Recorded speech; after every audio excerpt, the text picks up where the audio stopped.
Hello, we are back for the second part of 16.6 where we cover surface area, the main topic of the section. Um, First thing that's important to remember is that surface area is a two-dimensional thing. Anytime you've calculated area in the past, like the area of a circle, area of a square, area of a triangle, you were calculating surface area.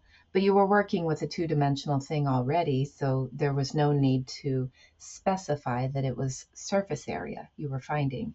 So you have to remember area equals surface area. It's just more explicit when we write it out as surface area. And when we're working with 3D, we do need to be much more explicit. Like, what kind of area are we finding? Well, we are working with solids, and we want to be able to calculate the area of all of the solid, the surface area of all of the solid, or some part of the solid, or something like that.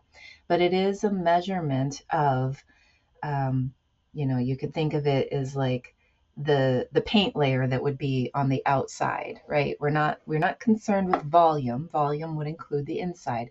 We just want a measurement of the outside. Okay. So in order to calculate surface area, we have to kind of remember a few things. So in chapter 12, what we learned is that the magnitude of a cross product will determine the area of a parallelogram determined by two vectors. So what I want you to see is that if we have a patch of area, I've got this little patch down here,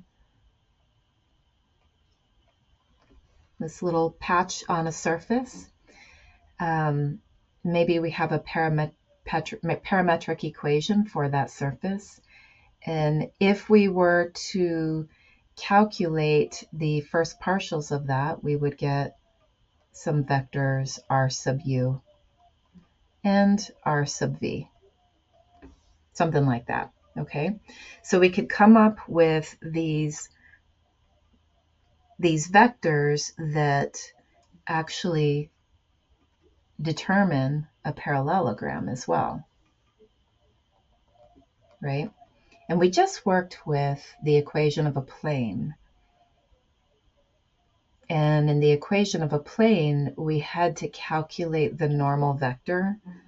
Well, we're going to have to do that here too, because it turns out, let's look at this. So a normal vector is equal to the cross product of u and v.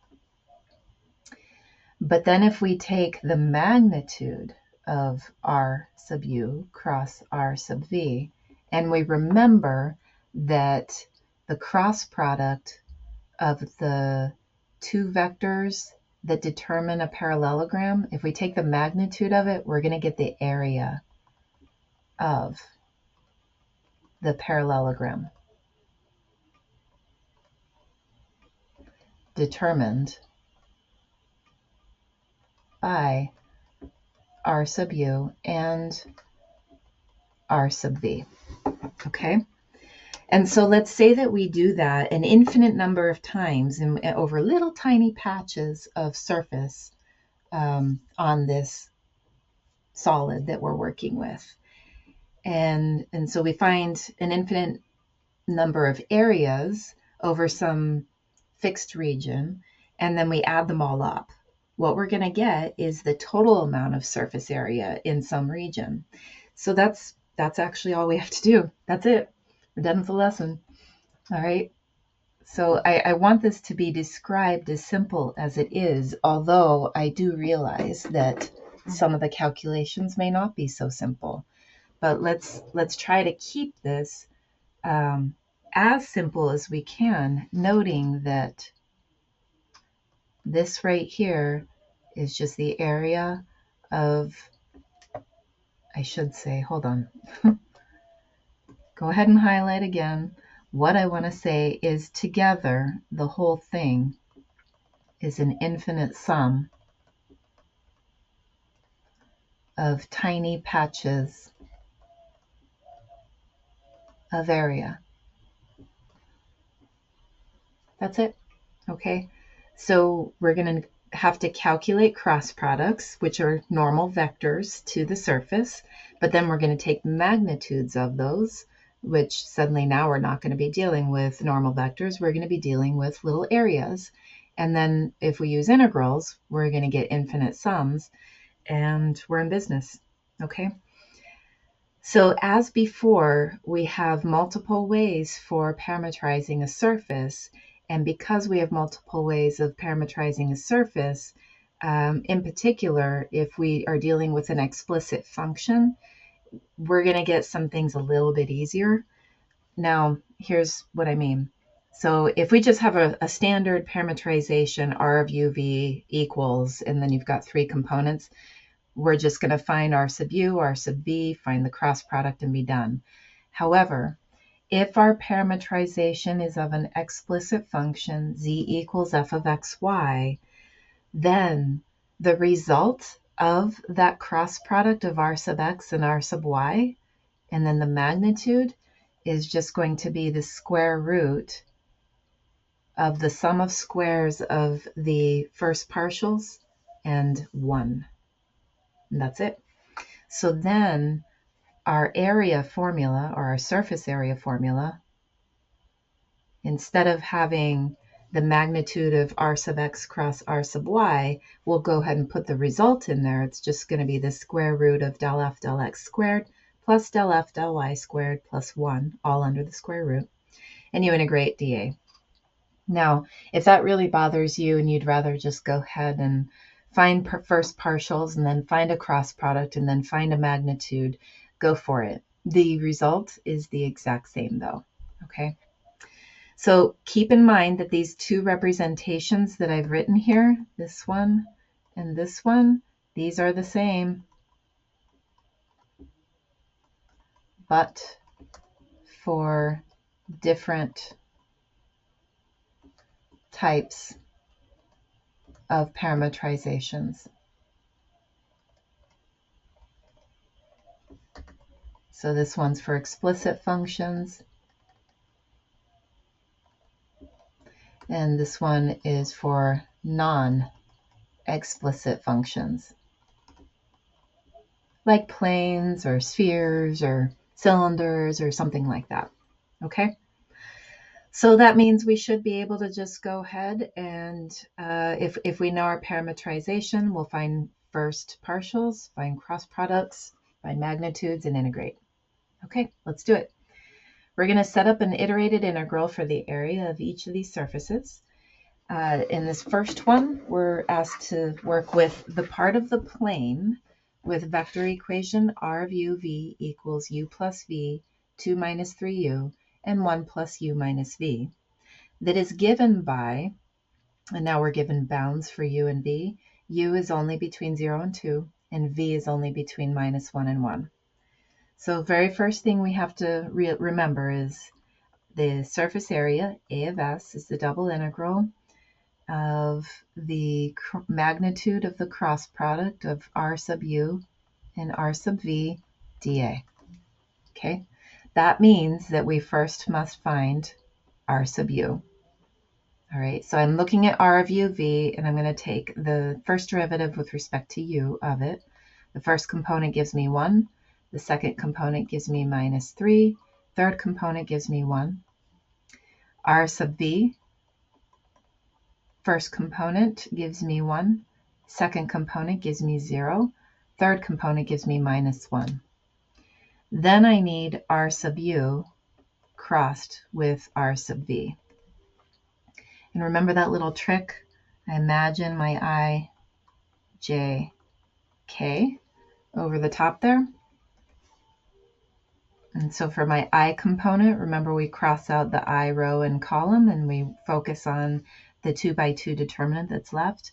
So we have minus 3 times minus 1 minus 0 times 1.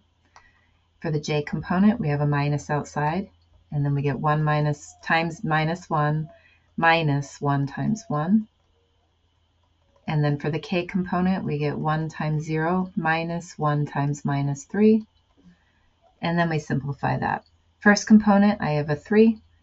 Second component, it looks like I have a -1 minus 1 for a -2, and then there's another negative outside, so I just get 2. And the third component, 0 plus 3 is 3. All right, there is my cross product. Cool. Next thing I need is the magnitude of r sub u crossed with r sub v. So it's going to be the square root of the sum of squares. So the square root of 9 plus 4 plus 9, which gives me the square root of 22. Okay, now we can go ahead and write this up.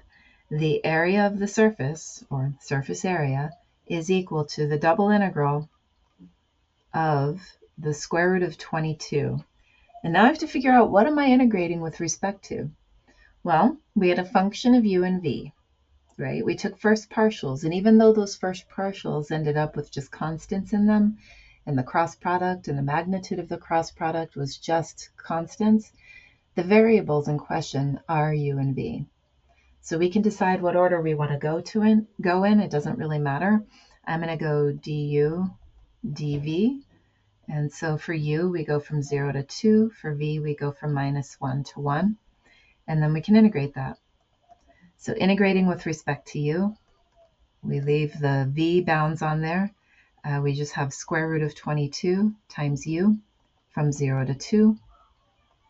And the dv will be dealt with later.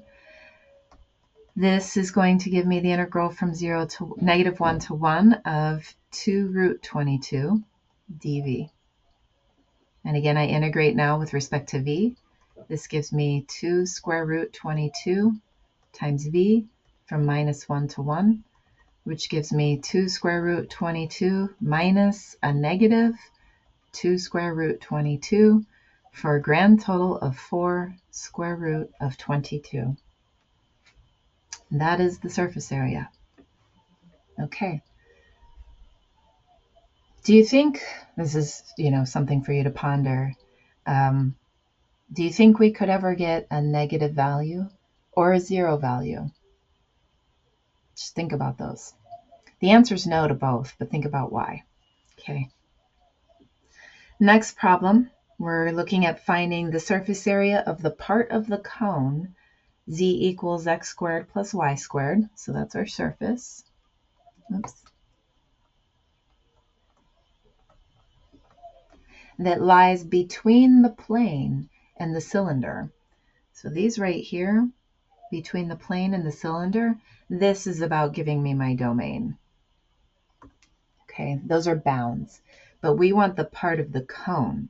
Okay, so that's going to be something for you to work on. Is, you're given, we were just given a statement that has 3 functions in it. Which ones are which? Like, what do they give us? All right, so we have the part of the cone, that's our surface. I need a parametric surface. You have to notice that of a parametric surface of z equals the square root of x squared plus y squared. We have to notice that this is an explicit function.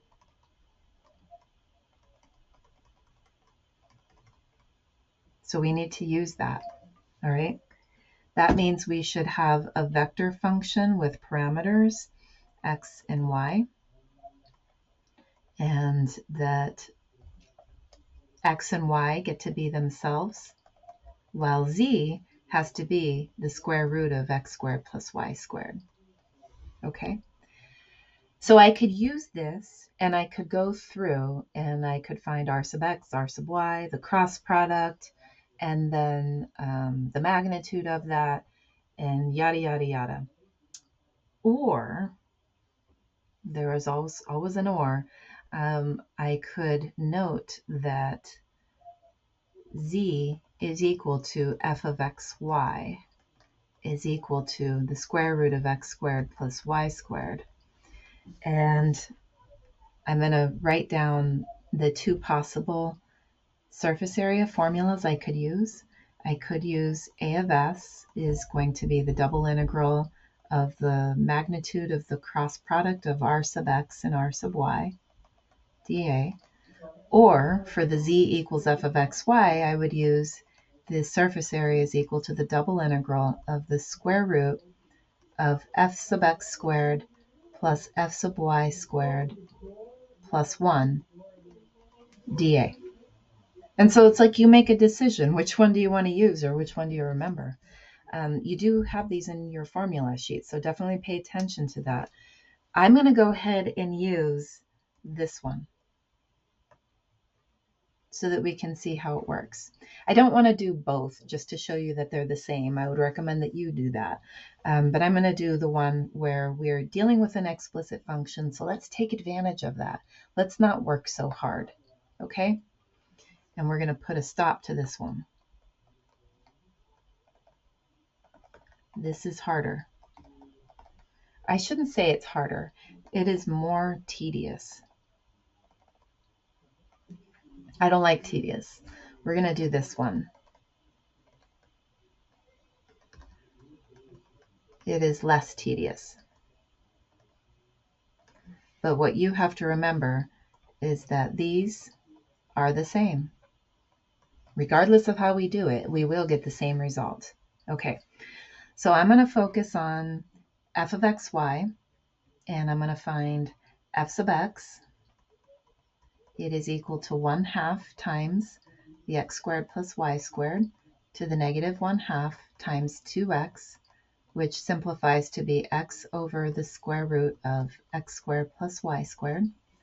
I'm going to find f sub y, which is 1/2 times x squared plus y squared to the negative 1/2 times 2y, and that simplifies similarly to y over the square root of x squared plus y squared.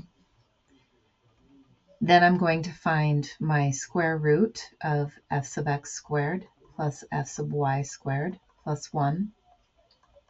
I'm going to pop everything in and square it.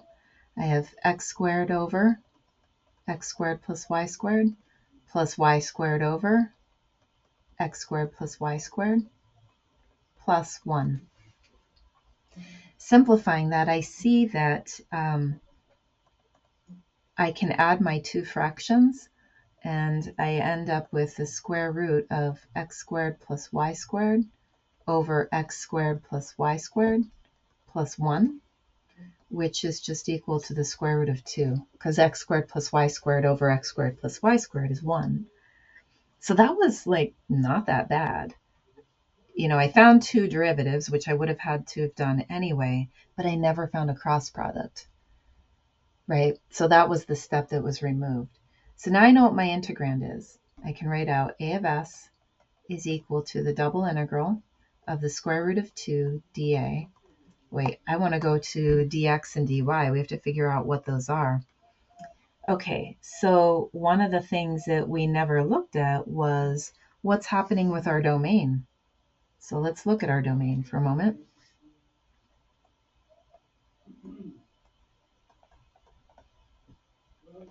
We're dealing with the plane y equals x and the cylinder y equals x squared. The good thing is domain is 2D, so I can draw these two things.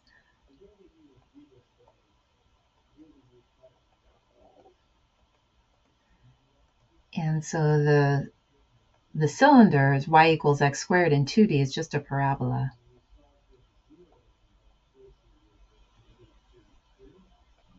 Looks something like this. And then y equals x is also going to go through those 2 points here. And we've got this itty bitty little region in here. Right there. That's our domain. Okay, so it looks like x squared is the lower bound for y, and x is the upper bound for y, and x is going from 0 to 1. So those are going to be the bounds for the surface area. All right, so I can go ahead and put those in. We've got x squared up to x, and then we have 0 up to 1, and so this is going to go dy dx. All right, that's a lot to consider, right? It's kind of interesting. We've got half a page of work just finding what our integrand is and what our domain is, and we have such a simple integral. So let's go ahead and integrate. Integrating with respect to y first, we still have our x bounds in there. We get the square root of 2y from x squared to x, and then dx.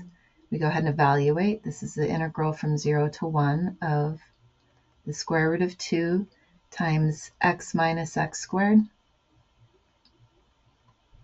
and dx. And that square root of 2 is just a constant, so I can keep it pulled outside and go ahead and integrate with respect to x. I get antiderivative of x is 1/2 x squared. Antiderivative of x squared is minus 1/3 x cubed. We're going from 0 to 1. So we go ahead and evaluate this. The square root of 2 is still out there. We get 1/2 minus 1/3, which is 3 minus 2 over 6, which is 1/6. Square root 2 over 6. That is the value of the surface area of the part of the cone that lies between the plane y equals x and the cylinder y equals x squared. Okay. Last, I think this is the last one. Let me see. Nope, 2 more. Okay. So in 3, we're looking at the part of the surface x equals z squared plus y. Okay, so right away, this is my surface that lies between the planes y equals 0, y equals 2, z equals 0, and z equals 2. This is my domain of integration. Okay, so notice again that we have an explicit function. X equals z squared plus y is just a function of y and z. So if x is a function of y and z, then I should take advantage of that for sure. Okay, so I'll rewrite it as f of yz is equal to y plus z squared, and we're going to use the area of the surface is equal to the double integral over d of the square root, and then we have to kind of pay close attention to what the first partials would be. So my function has variables y and z, which means I'm not finding a partial with respect to x.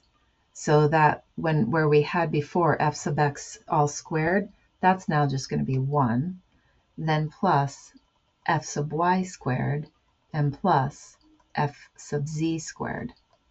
And then we have dA. So that's going to be our new form. We're basically doing a bit of a transformation on the standard z equals f of xy, and seeing that we can do this for any explicit function, regardless of whether it's z equals, y equals, or x equals. All right, so that means I need to find first partials, and then I need to look at the square root of the sum of squares. So my first partials, f sub y is equal to 1. That's easy. And f sub z is equal to 2z. That means that the square root of 1 plus 1 squared plus 2z squared is simply equal to the square root of 2 plus 4z squared. And that's it. Okay, so then we can go ahead and plug everything in. The surface area is going to equal the double integral of the square root of 2 plus 4z squared. And then looking at those planes, those are all planes that are parallel to the x-axis. We have y equals 0, y equals 2, z equals 0, z equals 2. Those are giving us our bounds.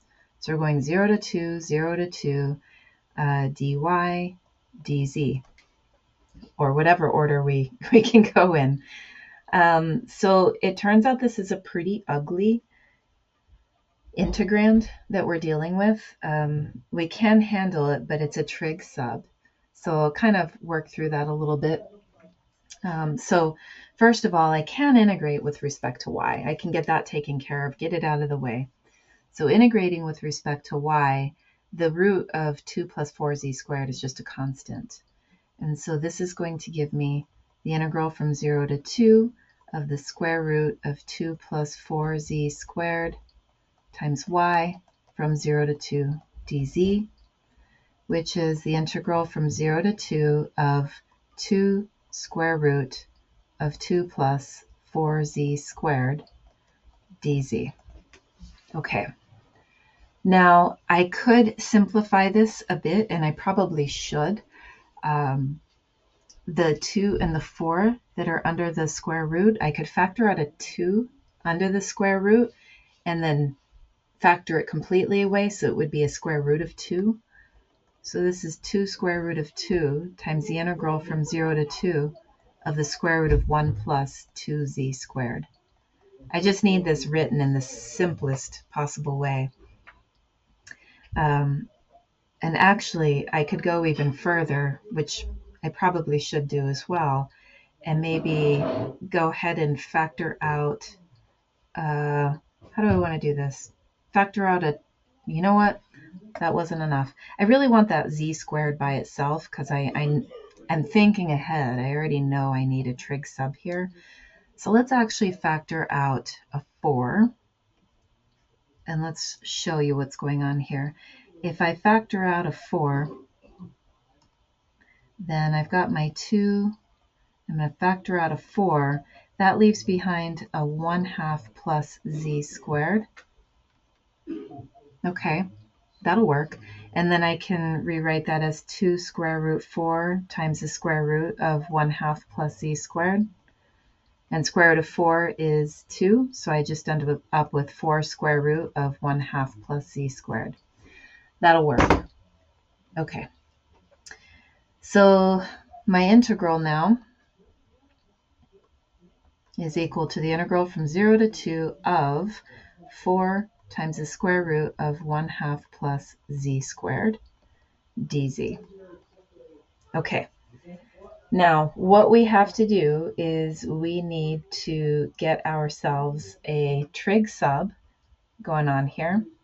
And I'm thinking that we should let z equal a 1 over square root tan.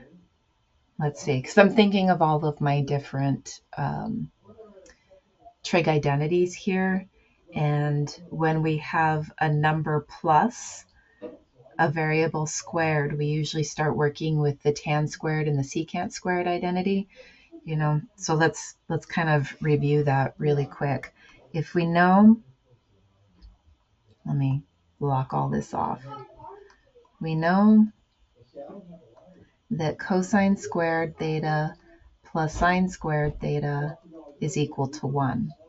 If I want to get this written in terms of tangents and secants, then I can divide everything by cosine squared.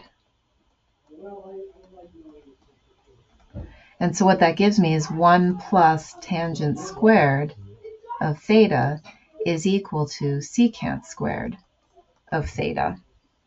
But I need something that has 1/2 in it, because notice I have 1/2 plus z squared. So I'm going to divide everything by a 2. So 1/2 plus 1/2 tangent squared of theta will equal 1/2 secant squared of theta. So I'm just building up my substitution here. I always, whenever it's a trig sub, I start from cosine squared plus sine squared equals 1, and I kind of work my way through. All right, if I square root this, the square root of 1/2 plus 1/2 tangent squared of theta is equal to 1 over the square root of 2 times secant of theta. Okay, so let's see how this is all going to work. First things first, I need to go with, if we let z equal 1 over the square root of 2 tangent of theta, then dz is equal to 1 over the square root of 2, and the derivative of tangent of theta is secant squared of theta. Okay, So I have all my replacements. My replacements are, I'm replacing the square root of 1/2. Well, maybe I should put everything in first. I'll do that. Okay, so I'm going to put in my z equals 1 over square root of tangent. And I'm actually going to, do I want to stick with that? Yeah, I'm going to start writing this as an indefinite integral because I don't know what my bounds are, and I always just go back to my bounds. So this is going to equal the integral, and I've got my 4. Maybe I'll put that on the outside. And then I've got my square root of 1/2 plus 1/2 tangent squared of theta. My dz gets a 1 over square root 2 secant squared of theta d theta. And I forgot to put that on there, d theta. Okay. And then, furthermore, I also know that the square root of 1/2 plus 1/2 tangent squared of theta simplifies to just be 1 over square root secant of theta. So I've got my 4, my integral, got 1 over square root 2 secant of theta times 1 over square root 2 secant squared of theta d theta. And now I'm going to go up here. Oh no, I still have room. So this finally becomes 2 integral secant cubed of theta d theta, which is totally a horrible integral to have to deal with. And if you ever get the integral of secant cubed on an exam, just come up and ask what it is, because it's one of those that takes way too long to integrate. And the point of this section is not about can you integrate secant cubed. Now, other things I do want you to know how to integrate, but secant cubed is one of those ones that could take you 2 pages to get done. So what it is, using the table, is going to be, let's see, we've got our 2 times 1/2 ln of secant of theta plus tangent of theta plus 1/2 secant of theta tangent of theta, which will simplify to just be ln of the absolute value of secant of theta plus tangent of theta plus secant of theta tangent of theta. Okay, so this is the value of our integrand, but notice now things are in thetas, and we were in z's, and we had bounds for z's, so we're not done yet. Need theta bounds. Okay, we need to know, or how to get back into z. So let's do that.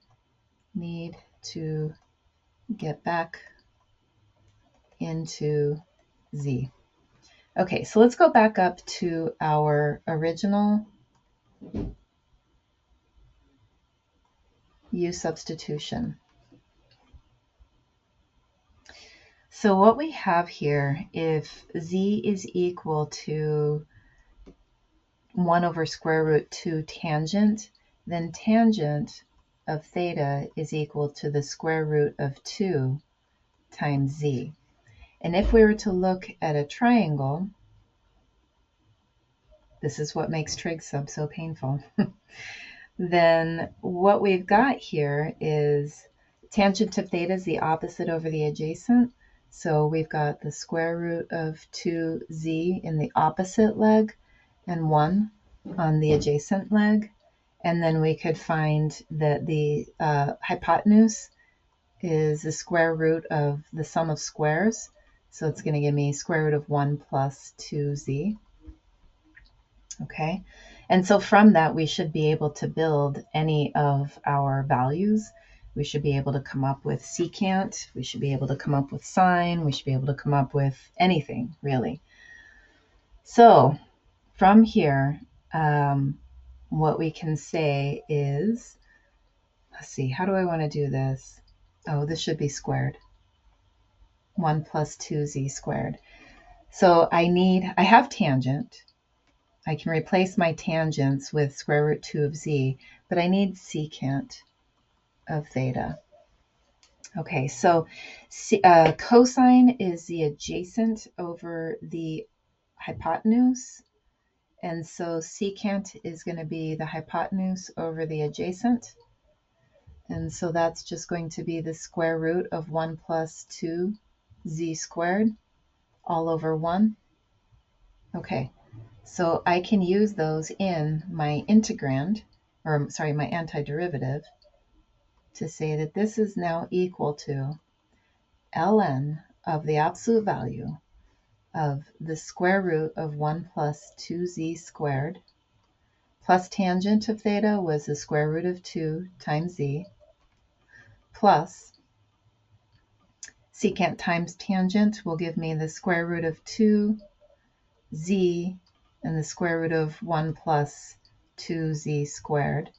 And all of this is being evaluated from 0 to 2. Holy cow. So I can plug in 2 and I can plug in 0 and see what we end up getting.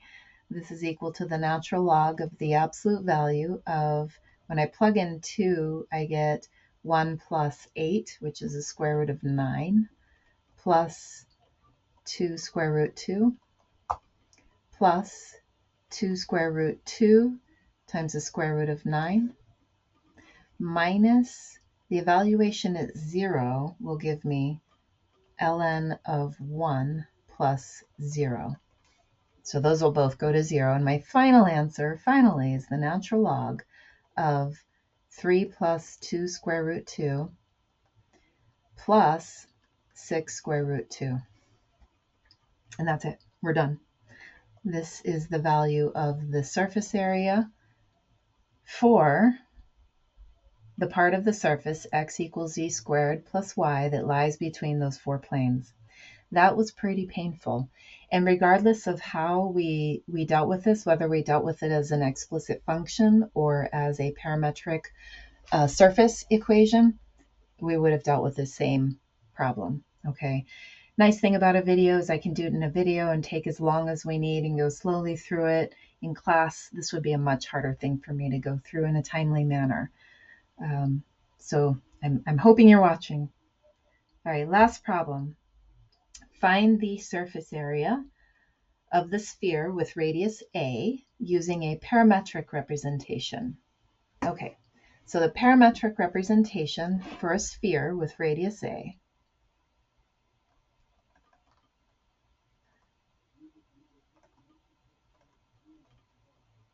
we know that x is going to equal a sine of phi cosine of theta, y is going to equal a sine of phi sine of theta, and z is going to equal a cosine of phi.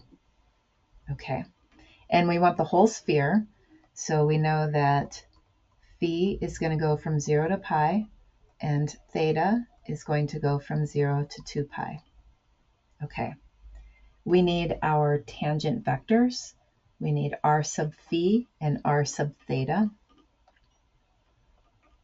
R sub phi, the x component is going to be a cosine of phi cosine of theta.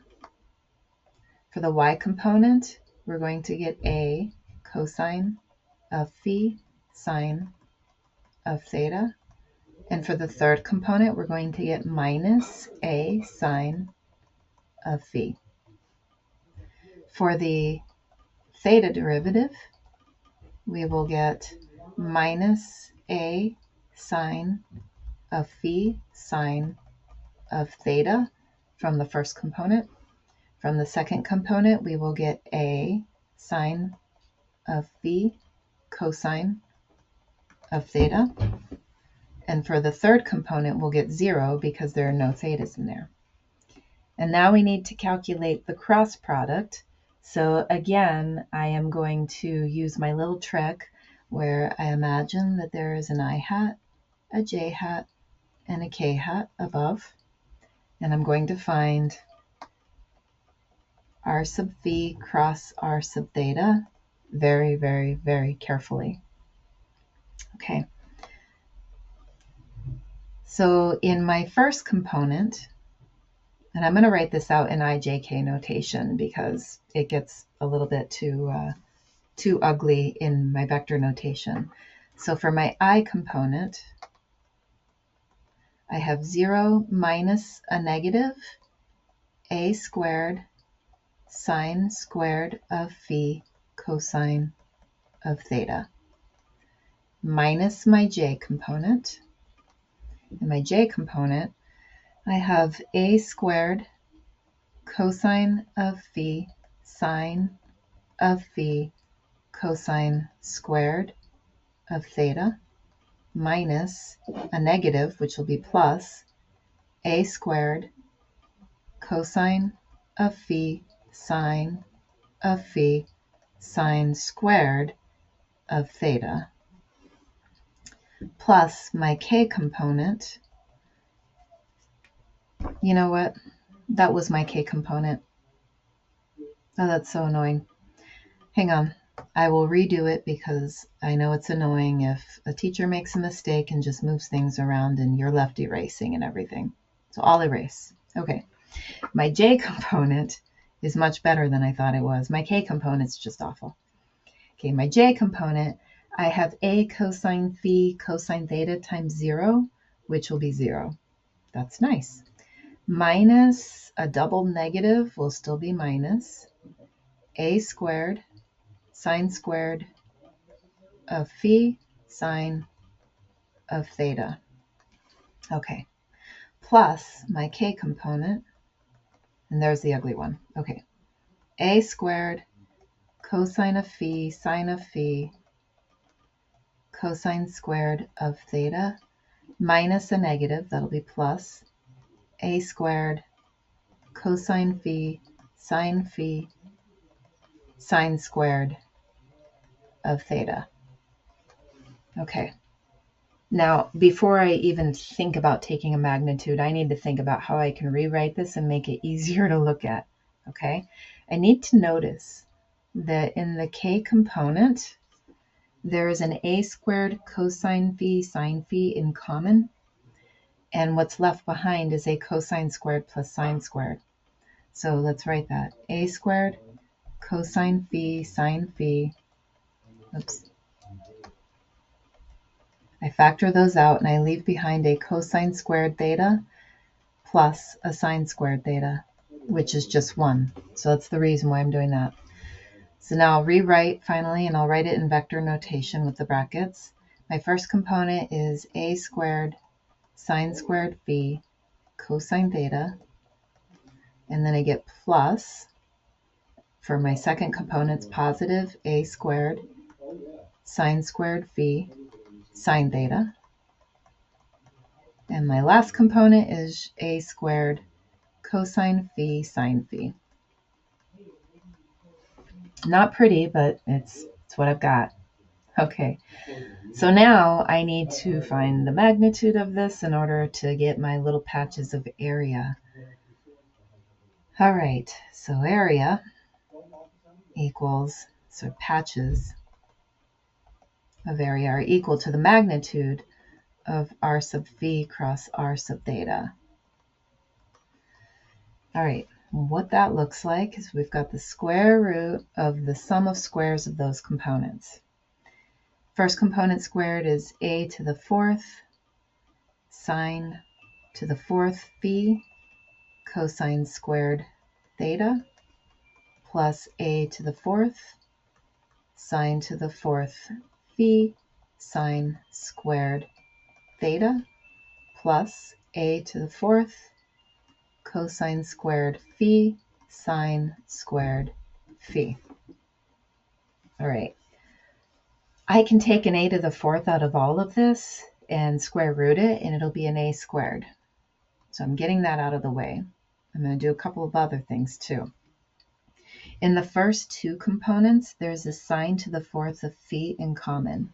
So I'm going to rewrite that by factoring out the sine to the 4th of phi, leaving behind the cosine squared of theta plus the sine squared of theta. My third term, I didn't do anything with it. I'm leaving it as cosine squared of phi sine squared of phi. Okay. Now, the cosine squared plus sine squared is just 1. Okay. Now I'm looking at what's left. I have a sine to the fourth in one term, and I have a cosine squared and a sine squared in the second term. I'm going to factor out a sine squared. So this is a squared times the square root of factoring out a sine squared of phi from the two remaining terms. In the first one, I'm left with a sine squared of phi plus a cosine squared of phi, which is equal to 1. And so I can finally simplify this. My patches of area are all a squared sine of phi, which just almost seems cruel and unusual considering how much work it took to get there. Holy cow. All right, so our little patches of area can all be added up infinitely to get the surface area is equal to the double integral of a squared sine of phi. That's our integrand. And we got bounds for phi and theta. We got that phi was going to go from 0 to pi fourth. No, we're doing just to pi. The whole sphere. Theta is going to go from 0 to 2 pi. We have d phi, d theta. We find the antiderivative of sine of phi, and that's going to be minus cosine. So we have the integral from 0 to 2 pi of minus a squared cosine of phi from 0 to pi. Evaluating that, we do 0 to 2 pi still, minus a squared on the outside, and we'll do in the inside cosine of pi minus cosine of 0, and then we'll have our d theta. Cosine of pi is minus 1, cosine of 0 is 1, so I have a minus 1 in there, which is a negative 2, times that negative that's on the outside. We now have the integral from 0 to pi of 2a squared d theta, which gives us 2a squared theta from 0 to 2 pi. And finally, we have 4 pi a squared for the value of our surface area, which should match with what we know about the surface area of a sphere. It's 4 pi r squared, where r is equal to a. It's what we learned a long, long time ago in geometry. So that's the longest way I've ever found to find the surface area of a sphere, when given that we know it's 4 pi r squared. So just know that there's a lot of work that went into discovering that, from the parametric representation all the way down to the cross product of those horrible derivatives. Okay, that's it. That's all I've got for surface area. If you guys have any questions at all, please reach out.